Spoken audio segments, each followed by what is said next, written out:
afternoon and welcome to this week's episode of LevelUp Cyber. My name is Tony Bryan, your host and Executive Director at CyberUp. Looking forward to our discussion today with Brad Wolfenden with PlayCyber and US Cyber Games. Welcome, Brad. Hey, Tony. Thanks. Good afternoon. And hello, CyberUp fam.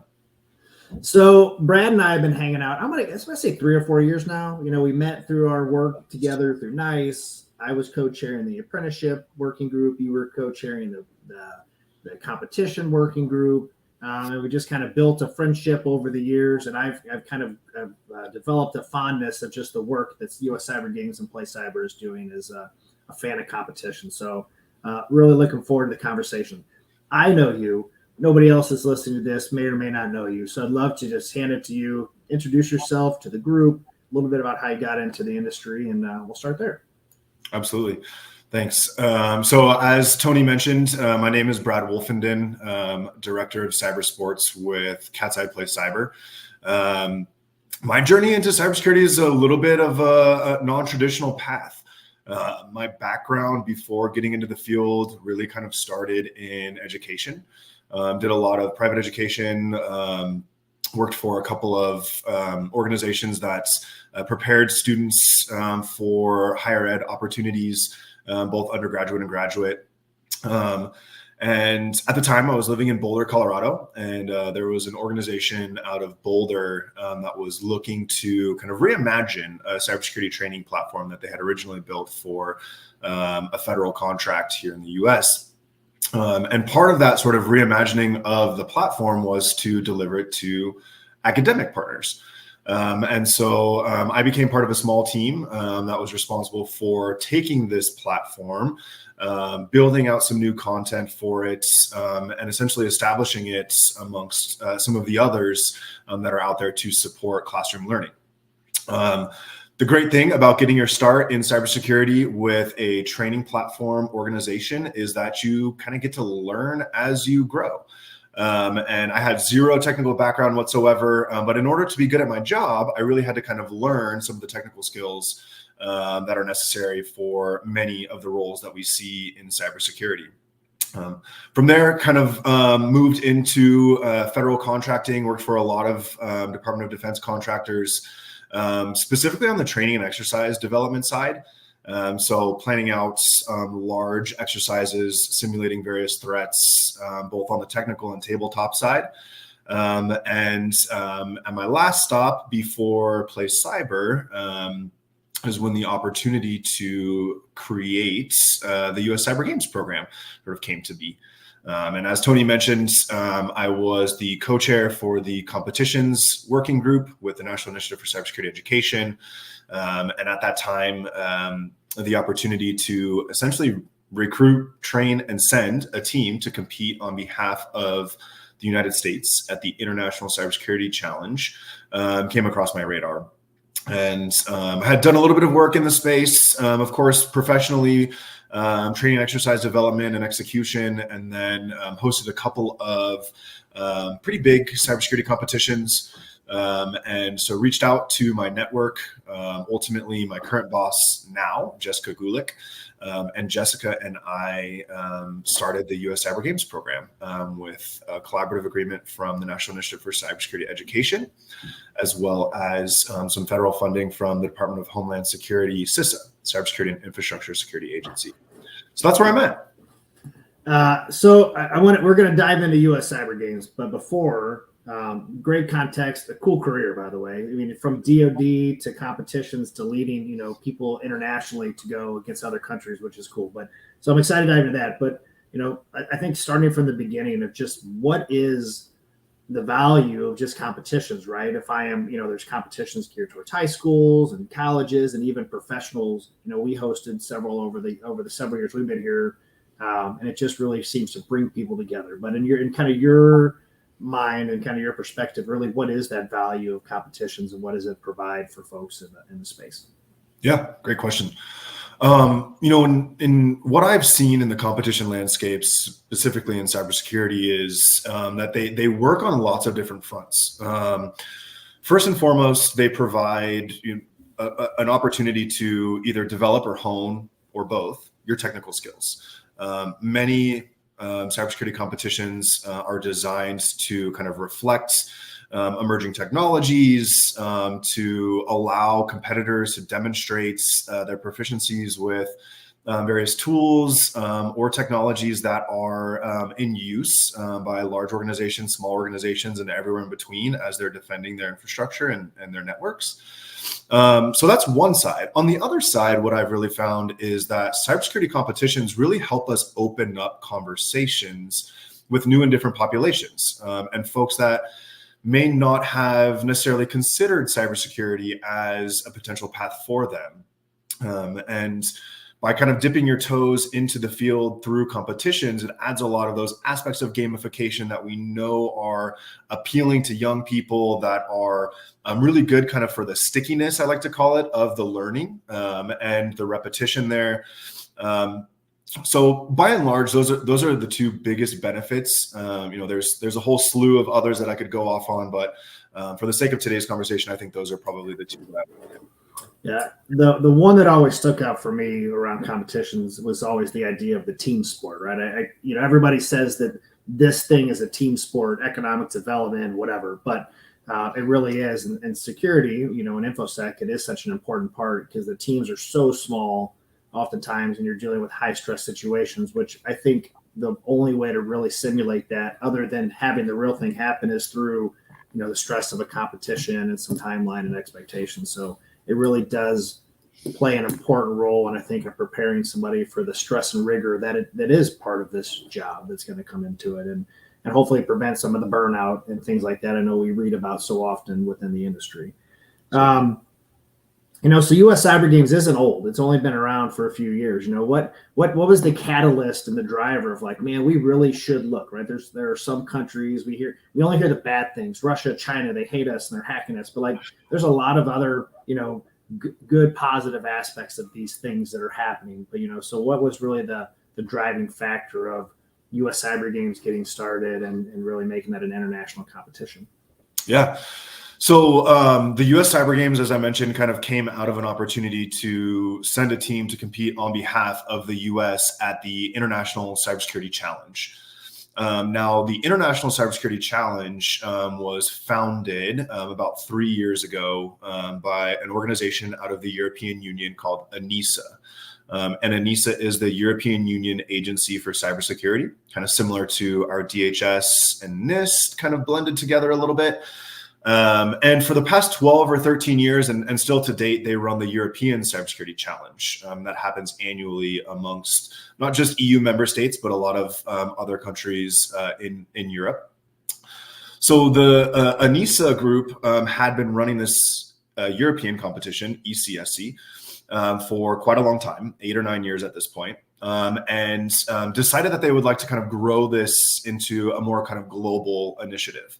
And in doing so, reached out to the US and kind of checking in on how interested we might be in participating.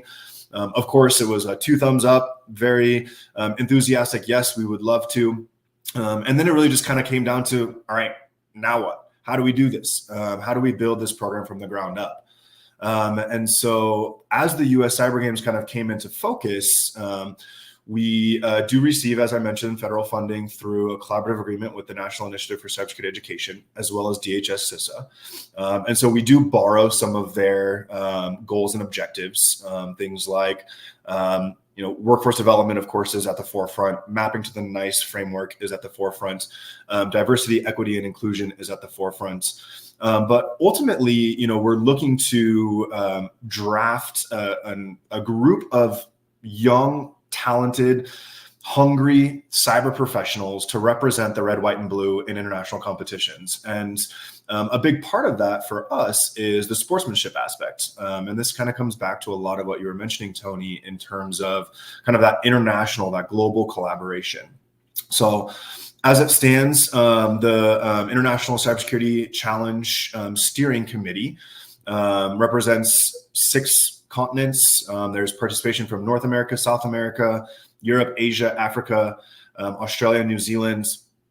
So quite a bit of reach there. The age range for the US cyber team specifically, as we compete and go head to head with a lot of these other countries and regional teams, is 15 to 25 years old. As we continue to recruit cyber athletes for the US cyber team, that's really kind of our target demographic on the US cyber team. However, with PlayCyber, kind of the larger umbrella organization, there are lots of opportunities for folks that aren't within that 25-year-old range. There's been a pretty big focus on competitions, I think, just for K through 12 and adults, because it is such an important part. Let's say I'm a teacher and educator, and I'm exploring this for my middle school, high school students. What's advice or things would you give to those teachers and really kind of help them understand where to turn to and that kind of advice that really helping their students be successful? What would you say to them, those folks? First of all, I would give them a round of applause and a pat on the back. It's love hearing that counselors, teachers, other individuals of influence, whether you're a parent or a religious leader or a sports coach, encouraging young people to look into the field. In terms of advice, what I would say is you're not alone. There's a ton of resources out there. Many of them are free or very low cost. You have organizations like the National Initiative for Cybersecurity Education. You have organizations like cyber.org. There's tons of other educators out there that are kind of pulling in the same direction, many of whom don't have a technical background. They're kind of just the point of contact on campus to start a cyber club. And they don't necessarily know the answers that their students are asking them about how to solve these challenges or what this technology does, or, how to download a virtual machine or spin up this tool or whatever. And the great thing about cybersecurity is there's so many different channels for young people or you as an educator to kind of leverage as you navigate this process. Tons of blogs out there, tons of YouTube channels, tons of platforms that'll really kind of hold your hand as you walk through this. So certainly my number one piece of advice is know you're not alone. Look for those resources, reach out, get involved in the community. I keep coming back to the National Initiative for Cybersecurity Education, but their K-12 working group, their NICE framework implementation, their users group there, full of folks that are working in the same direction and would be happy to share some resources and advice. So that would be a place to start for sure. Yeah, I know when we were doing some searching to readjust our kind of youth program and did a lot of research. So there is a ton of content out there. And it really is just, making it available to ask a few questions, and people are always willing to jump in. The other piece, just kind of like stacking one more on there, is I think there's always hesitation for an educator of like feeling like they're going to look stupid, right? Or not look authoritarian to their students, which is a big deal, right? Like you don't want to lose that face, especially the teenage kids. I've got a few, but I've always been blown away at just give the students the opportunity to excel, and they're going to blow you away by the things they're going to do. And they really don't need you to show them how to do it. They just need you to facilitate and give them the tools and resources. And they're going to go figure it out on their own, right? It's one of those things that it's easy to underestimate a 16-year-old kid with a little bit of gumption and some interest in a thing that they're going to go and do it. And I think the idea of the competitions, using language like you just said of cyber athletes, right? There are a lot of kids that sports aren't a thing, man. And I want to still participate and compete in the school and get a letter. Why not do it in these kind of ways and really leverage, what the future of our world looks like? I love football as much as the next person, but, not everybody can be a 6'5" tight end that dates Taylor Swift, right? Like those guys. I just to kind of jump in on one of the points there, and I certainly agree with you, and I think many folks in cybersecurity oftentimes have a little bit of imposter syndrome. It's an industry that is highly evolving, rapidly evolving. Emerging technologies are coming out, every time you blink. There's new threats, there's new, all kinds of things are changing the landscape constantly. And so you're not alone in terms of kind of feeling that Well, what if they ask me a question that I don't know the answer to? And what do I do if they, want to learn more about this? I think the key there is you're really inspiring that thirst for knowledge, and you're supporting that kind of hunger for them to dive in and learn more, and provide them the space, physical space, maybe a classroom or whatever the case may be, to jump on YouTube and find, some cool videos about whatever they may be looking to learn, or to jump on a podcast and listen to some experts kind of talk about how they can get started. So that is probably the number one piece that I would pull on in terms of educators that are kind of in that space where, hey, I'm an English teacher, I'm a social studies teacher, I'm an economics teacher, but my students want to play Cyber Patriot, or they want to start a cybersecurity club and play National Cyber League or Pico CTF, and I don't know what I'm doing. That's okay. Really just kind of holding their hand as they explore and as they continue to kind of pursue this thirst for knowledge and this interest in the subject is phenomenal. A lot of free resources. Google's always a friend. You know what I mean? That you could, I'm not going to say you're going to find all the answers, but Google is going to provide a lot of context and shape and make that a little less scary. So we just dove a little bit into kind of the value of competitions. I mean, mainly from like a K-12, what would you take? Let's take it to an adult or career person. Maybe I'm trying to break in, or hell, I've been in the space for 15, 20 years, right? Why should I, go do competitions as a industry professional? Yeah, great. So, cyber competitions, great for folks just getting started, great for folks looking to change careers. We see that quite often in terms of folks reaching out and saying, hey, I've been working in fill in the blank industry for 20 years. Really like the sound of remote work, or really interested in technology, really want to kind of pivot and move in a direction where I think there are more opportunities for, careers in the future. How do I get involved? I think cybersecurity competitions are great for them too. Now, for established cybersecurity professionals, I think cybersecurity competitions are phenomenal for several reasons. Number one is an easy way to check off any boxes for things like continuing education units, those CPEs that you may need for your industry certifications, keeping those relevant and up to date. I think also there's a major component of cybersecurity competitions that oftentimes gets neglected, and that's the networking that happens during cybersecurity competitions. So, jumping into a competition, whether it's entirely individual and remote, there's likely still probably some kind of chat functionality, or maybe it's Discord that they're using to support that. Getting to know like-minded individuals, talking to them about their strategy, how they're attacking these challenges, what kind of scripts they're writing to, expedite some of their solves.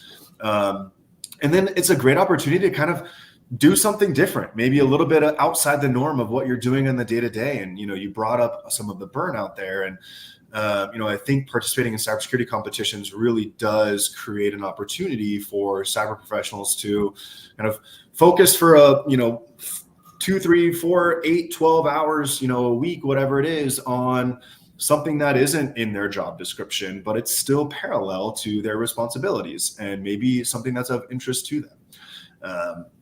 And then also, of course, there's usually some pretty good swag that comes with participating in cyber competitions, whether that's like an exam voucher, or it's a cool challenge coin, or some cash prizes, tons of benefits there.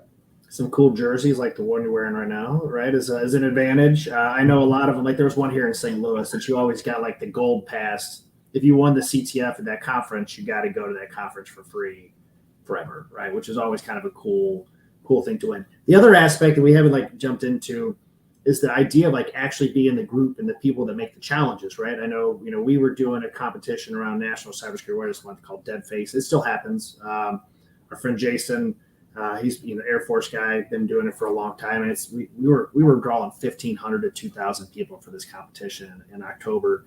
It happened to hit Twitter one year from a pretty wildly popular hacker who competed and shared it out on his Twitter, and it kind of went. We had Russia. I mean, it was crazy to see how it made me realize how small the InfoSec community is and how quickly information can spread. But I know a lot of those folks, especially some of your more technical folks, really took pride and joy in volunteering to make the challenges because it gave them some other opportunities. So one that, probably my first kind of hacker friend that I met over the last 8 years, he made one where he set up an entire off-site computer that you had a camera set up that you had to like get into the camera to find the key, like that it was pointed to the actual desktop that was showing. So the answer was on that thing, but you had to figure out how to gain entry into in his brain was just wired a little differently and trying to make those challenges. So it was cool. It's just a really cool way like that. I think a lot of people were just thinking, I'm going to go and compete, but there are the people that make the challenges that you could go do that for those folks. Right. Yeah.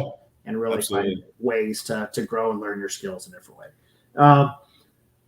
A lot of folks I know I've talked to over the years, especially entry-level individuals, the idea of a competition is scary, right? I'm going to show up. I don't know what to do. I don't know how to do that. I don't want to hold my team back. What advice would you give to those folks that are, kind of having those inner demons in their head of like, I'm not smart enough to do this, or I don't think I can be successful? Yeah, I think first and foremost, that's a pretty common sentiment amongst a lot of folks that are looking to kind of navigate how to get involved and enter the field. One thing that I hope to communicate through a lot of my work and this podcast specifically, many cybersecurity competitions involve categories like what's called open source intelligence gathering, OSINT, or forensics. And oftentimes those are a great way to get started, especially because many of us are social media users. Many of us like to scroll, whether it's TikTok or Instagram or Facebook or Twitter, or, go down rabbit holes and Googling, random things. A lot of the open source intelligence gathering, OSINT, and the forensics challenges kind of tap into a different side of cybersecurity than what most people think of. And yes, there are some technical components to it, of course, but the most important part is kind of really training your brain in how to think about some of these things. And, then from there, what I'll tell you is many competitions are designed specifically for beginners. Here with the US Cyber Games program, and hopefully I'll get a chance to talk a little bit about the timeline coming up here for our Season 4 initiative, but we have a beginner's game room, which is a great place for individuals to solve their first CTF challenge. There's organizations out there. National Cyber League is one of them. Pico CTF is one of them. Cyber Patriot is another. Tons out there that are really designed to cater to beginners and those that are really just kind of looking to dip their toes in and get a start. And one of the ways that they really cater to folks without as much experience is by offering things like hints or challenge walkthroughs, where you can go and look up, okay, I've gotten this far and I'm a little bit stuck, but I don't want the answer. Let me see if there's a hint here available to me. And that'll kind of move me to the next step of where I need to get and closer and closer to solving this challenge. As well, what I would recommend is, look for previous CTF challenge write-ups. Oftentimes, whether it's on GitHub, whether it's on, you just do a Google search for a popular CTF. There's tons of resources out there where folks, and it's kind of a theme, folks that are participating in capture the flag competitions and others, they'll publish their write-ups on these challenges and they'll explain their process for how they solved it, oftentimes with screenshots or other forms of documentation of, what they did and how they did it and what they were thinking and why and all that kind of stuff. So those are two pieces of advice. The last one is it's okay. Everyone's going to struggle in their first CTF. There's hardly a person out there that didn't register for their CTF with a little bit of hesitation, a little bit of nervousness and anxiety about, oh my gosh, I have no idea what I'm doing. I have no idea what to expect. I've never done this before. And that's okay. Many times, folks will register for their CTF just so they can log in and look at the questions or the challenges and not even solve one. And there's nothing wrong with that. Absolutely nothing wrong with that. So just build a little bit of comfort with, probably winning your first CTF. And that's okay. Yeah, we did one. I actually took 3 of my sons and a son's friend. So 4 teenage kids, I think we had 3 total laptops, and went to a CTF. I had no idea what I was doing. My kids were bored within the first 5 minutes, right? And then I wound up hooking up with a guy at a table next to me who clearly saw that we were struggling and said, "Do you want help?" And so he came over and kind of walked us through some of these things. Like, this wasn't, huge cash prizes. It was kind of a local thing, but I was kind of blown away of somebody. And I don't think it's unique that he was like, "Do you want help? I'm not worried about it. I'll help you learn these things." So proud to say we didn't take last, and we actually beat some of the college students that were competing. We'll leave that college unnamed, but beat a couple of college students, didn't take last, and got to learn a little bit along the way. Yeah, there's tons of platforms out there too. If you want to kind of get started with a little bit of the foundational learning, certainly recommend looking up. TryHackMe has some free resources out there. Lots of boxes on things like Linux fundamentals. What the heck is Linux? Well, check out this Linux fundamentals offering from TryHackMe.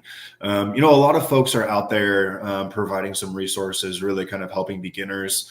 One of our coaches with the US Cyber Games, Jacob Elliott, recently released a course on Udemy. It's a CTF 101 course. I think it's like $12 or something like that. And it's really how to do your first CTF. Everything from what is a CTF? What are the categories? What do I need to know? Do I need anything other than Wi-Fi? Those kinds of things, up towards, downloading some of your, first virtual machines and using some pretty basic tools. So have at it. Understanding what you need to go into it. I know that one we went to, I just described, it took me 35 to 45 minutes just to get all the things downloaded before I even got started. So I was already, fighting with one hand tied behind my back. I was all hands behind my back. So I'm going to ask a question broadly about competitions, and we'll dive in because I want to make sure you give you an opportunity to talk a little bit about the kind of timeline for the US Cyber Games, because that's an exciting part, I think, for everybody to jump into. If I just wanted to get involved in just doing competitions, you just kind of dropped a few hints there, but like where should I go in turn to find some competitions to go do? I think one of the best kind of first ever CTFs for beginners is Pico CTF. It's designed and executed by Carnegie Mellon. A phenomenal place to start.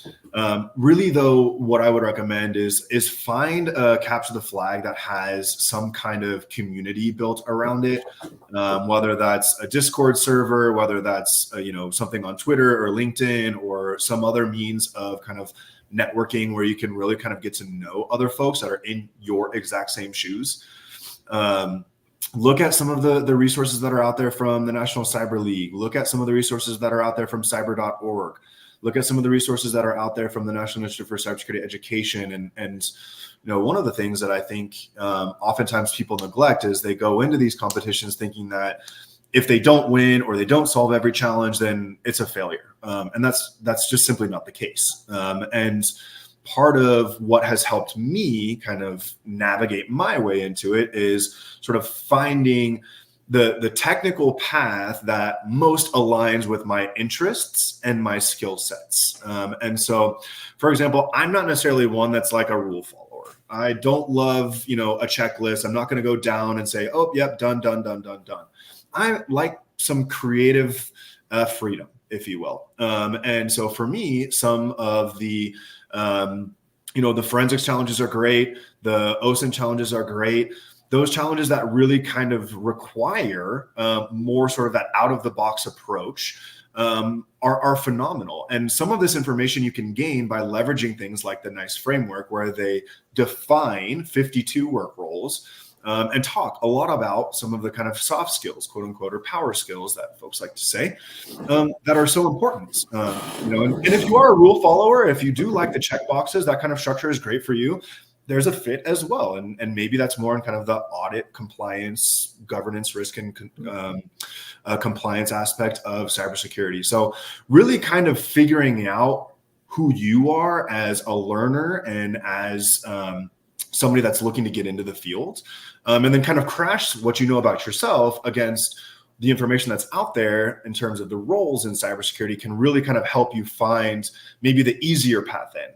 And I'm not going to say it's easy, but easier certainly than maybe, analyzing a bunch of malware or, reversing a binary or whatever the case may be. Great advice, because I think there's so many people that don't know what they want to do when they get in, and this provides a good kind of glimpse into so many different areas for folks to really make a more educated guess. And I think, to your point, lean into professional development, sign into CTF 101s, and paying the $12 to Udemy to really hone into some of those specific skills. So really great advice. So transitioning, so we're at the 30. We're going to go over a little bit. So if you're listening, bear with us. We got a few more minutes. It's fine. It's great content. So US Cyber Games, we're heading into season 4, right? Which is great. Give us the timeline. Where can we learn more? You're looking for coaches, you're looking for students. Give everybody kind of lay of land for this year. Yeah. It's like the old advertising for voting, right? We want you kind of campaign. We're looking for everybody, anybody and everybody that's interested. So as I mentioned, the US Cyber Games, our primary demographic is 15 to 25-year-olds. However, for the first event of our seasons, you'll notice that there's a lot of kind of themes from esports and athletics that we fuse into the US Cyber Games program. So we operate in seasons. Season 4 is kicking off at the end of May. Registration for season 4 will open on February 22nd. And we'll also kind of complement the launch of season 4 registration and the coaching application with a webinar. You can learn more about that at uscybergames.com. So the first part of each season is what we call the US Cyber Open. It's a 10-day long capture the flag competition. It's open to anyone and everyone, regardless of age, regardless of nationality. It's completely free to participate in, entirely virtual. We have both the beginner's game room and the competitive CTF as part of the US Cyber Open. Some cool events that go along with the US Cyber Open. We have what we call Cyber Rush Week, where we bring in industry experts to talk to our athletes and our competitors Monday through Friday while that's open. So that'll kick off May 30th and run through June 9th. And then we move into the invite-only aspects of the US Cyber Games season in late July. That's the Combine, modeled after the NFL Combine, where our coaches really kind of work in small groups and individually with our athletes to get to know them, various technical assessments. We interview each of our athletes, et cetera, to kind of get a feel for who they are as people too. And then moving forward out of the US Cyber Combine in October, we will have our season 4 US Cyber Team Draft Day. And that's where the US Cyber Team for season 4 will be identified and shared, and formal training for the US Cyber Team, the season 4 team, will begin then. So uscybergames.com is the home for all of that information. Certainly, if you're interested in competing, we would love to have you. If you're interested in coaching, we would love to hear from you. We do what we do from a little bit of federal funding, but really, sponsorships is what drive a lot of the opportunities that we're able to provide for our athletes. Again, participating in the program is entirely free for our athletes. And if none of those are a fit for you, become a fan. We have sign up to be a fan on our website as well. Get you updates on the program, cool events that are coming up that you can watch via live stream, or, cool jerseys that you can purchase if you want to rep the red, white, and blue. But those are a few ways to get involved. Of course, happy to share my contact information with anybody that's wanting to learn more. What a cool way for a company to really invest into the future workforce. And I think just even get to meet some smart, bright folks across the country through coaching, right? A shout out and a plug as a guy who fundraises as a nonprofit. Those funds are really, really important, but I don't have cool jerseys, and it's a little bit different. So it is really a good way to put your brand in the forefront on an international platform, you know what I mean? For lots of folks to see. We talked a little bit about, you have another event coming up, your Wicked 6 event. I want to make sure we, cover that as well. That's because that's a little bit different audience. So I want to make sure that, the other people don't miss out those opportunities. Yeah. Thanks for bringing that up. So Wicked 6 is our kind of flagship Women in Cyber events. We've run this every year since I think 2019. This year it's a little bit of a different twist. So there's kind of 2 tracks. The track that is coming back from all these years is what we call our 24-hour hack and chat. There are 6 platforms, various levels of proficiency needed in order to kind of participate on these platforms. That's open for 24 hours. And then we have a follow the sun kind of approach to guest speakers, panels, and all that kind of stuff. Open to anyone and everyone around the world. There is a small registration fee for that, but we will have guest speakers delivering their remarks in their native tongue. And so it's a pretty cool event, all geared towards raising money for the Women in Cyber Jitsu nonprofit organization. And then the second track that's complementing it this year is an all women's red versus blue competition.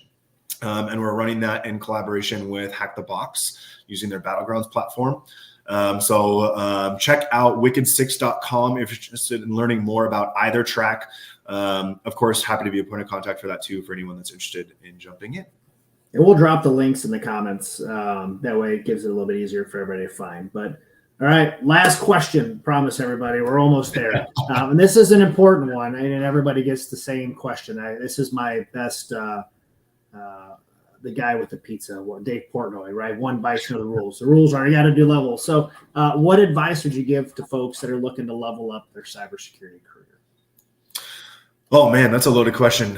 One piece of advice I think is have fun with your career in cyber. Whether you're just beginning, whether you've been in the industry for 20 years, this is an industry where there's oftentimes a lot of pressure.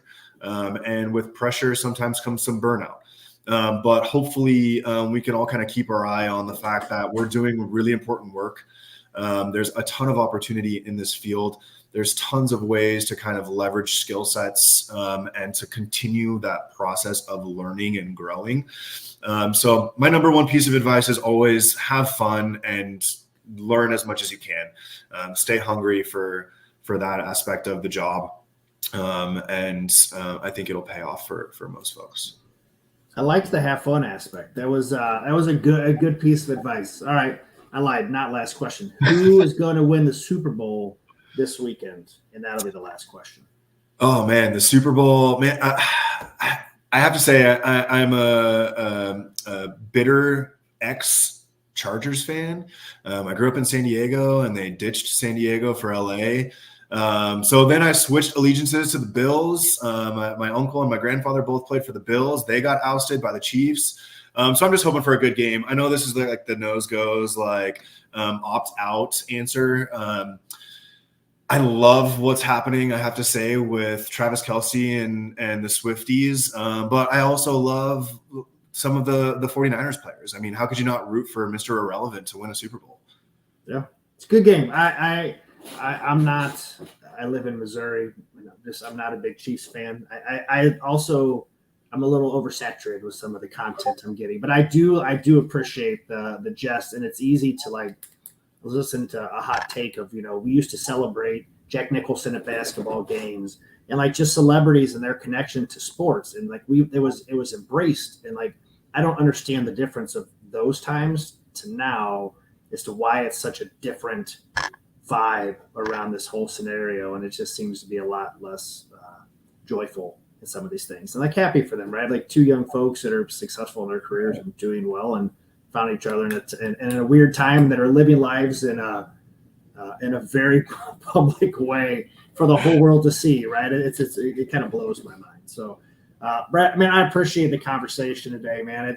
I've enjoyed getting to know you the last couple of years and just have always admired the work you're doing for others. And I think just for those that compete, and then even on an international scale, it's really cool to see, because it was Greece the first time, these are cool international countries that people get to go and do things that they love and have fun with. So appreciate sharing that story and just, being part of it for today, and look forward to having a conversation. So thanks for tuning in. Brad, thanks for joining us. And we'll see everybody next week. Have a great Thanks, Tony.